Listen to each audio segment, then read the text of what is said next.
Bonjour amis, c'est au santé, une autre capsule, toujours dans le thème de l'amélioration de la santé métabolique. Et celle-ci a plus attrait à l'activité physique en complémentarité au changement nutritionnel.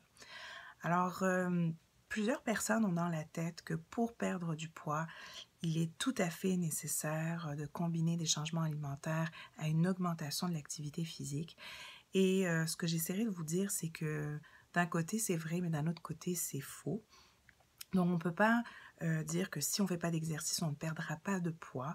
Notre alimentation est à la base même de nos apports énergétiques, de nos apports de macronutriments et de notre, je dirais, réaction métabolique ou notre réaction hormonale qui fait qu'on va gagner ou perdre du poids. Donc, l'alimentation est vraiment la base de la perte de poids.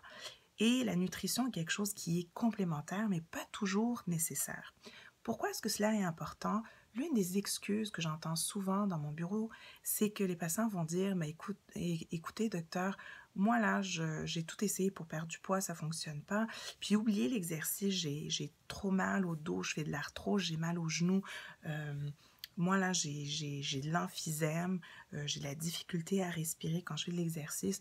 Puis, je ne vais pas aller faire de l'exercice physique, oubliez ça. Donc, perte de poids, oubliez ça.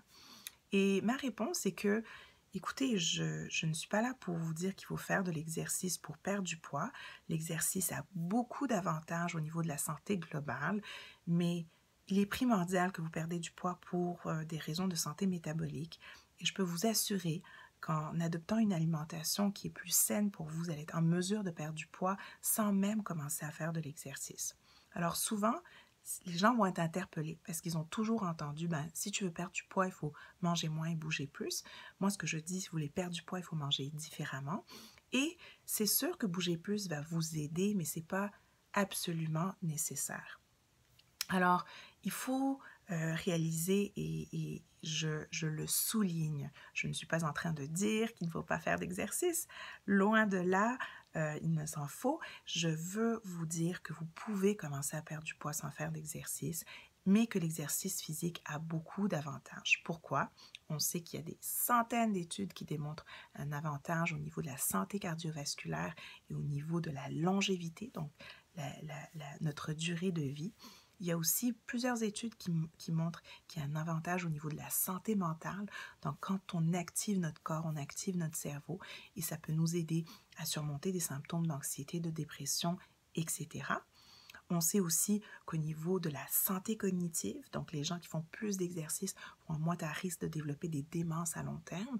Et donc, l'exercice n'est pas dans l'unique objectif de perdre du poids, mais surtout de s'activer, puis de permettre à notre cœur, à notre cerveau, puis à tous nos organes d'être mieux oxygénés, puis de mieux fonctionner. L'autre excellente raison de faire du poids, c'est justement pour maintenir notre santé osseuse et notre santé musculaire, qui sont l'une des raisons pour lesquelles les personnes âgées vivent en autonomie plus longtemps. Donc, vous voulez vivre vieux, vous voulez rester autonome, il faut que vous bâtissiez un capital osseux et un capital musculaire.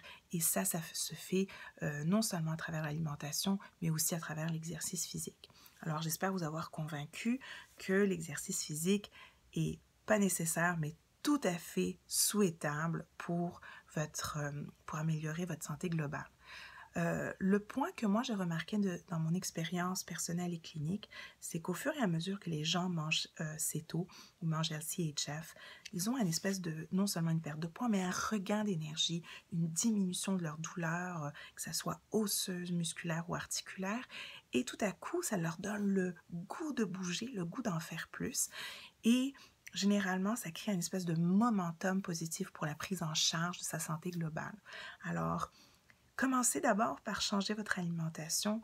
Attendez d'être plus en forme si vous n'êtes pas dans le moment immédiat prêt à envisager le sport dans votre vie.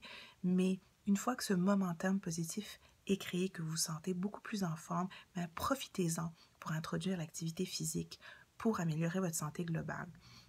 L'autre chose, les gens ont cette image que pour bénéficier de l'activité physique, vous passez des heures et des heures au gym. et ça, c'est pas vrai.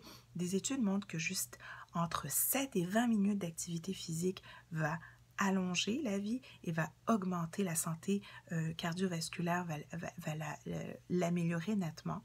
Donc, la sédentarité est mortelle et il est important de se mettre à bouger. Alors, ça peut être une petite marche autour du bloc. Si vous travaillez dans une tour à bureau, prendre les escaliers au lieu de prendre l'ascenseur, stationner un peu plus loin et marcher un peu plus longtemps. Si vous êtes du genre plus sportif, aller dans une salle d'entraînement, faites de l'exercice par intervalle. Là encore, il y a des grands avantages au niveau de la santé cardiovasculaire, la santé métabolique.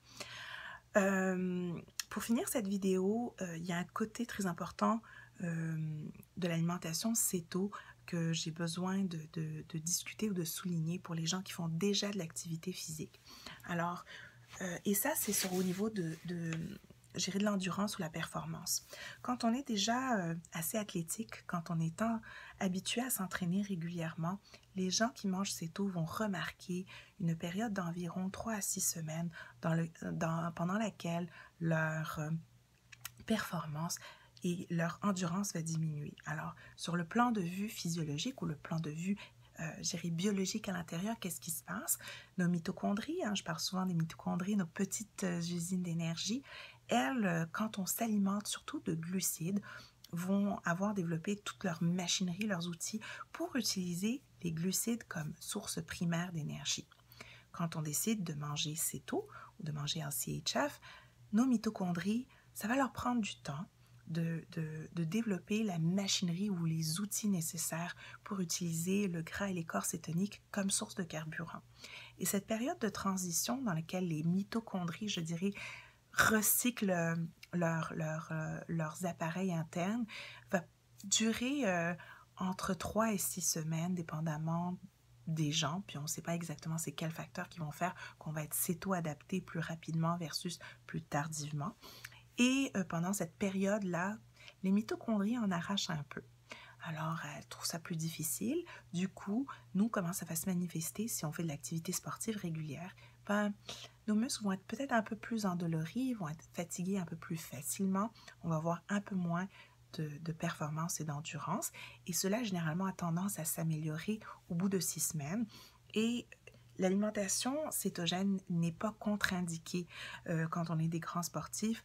Loin de ça, on sait que des gens comme le vainqueur du Tour de France, il y a beaucoup d'athlètes de haut niveau qui mangent céto. Et je veux juste vous rassurer que ce n'est pas une atteinte au niveau de la performance qui va être éternelle. Bien au contraire, les gens vont voir, après une phase de céto-adaptation, une nette amélioration de leur performance. Alors voilà tout en ce qui concerne l'alimentation céto et l'exercice physique. N'hésitez pas à laisser des commentaires par rapport à votre vécu sur la chaîne YouTube. Et si vous êtes intéressé à en savoir plus, n'hésitez pas à aller sur ma page web cetosanté.ca sans accent. Bonne journée.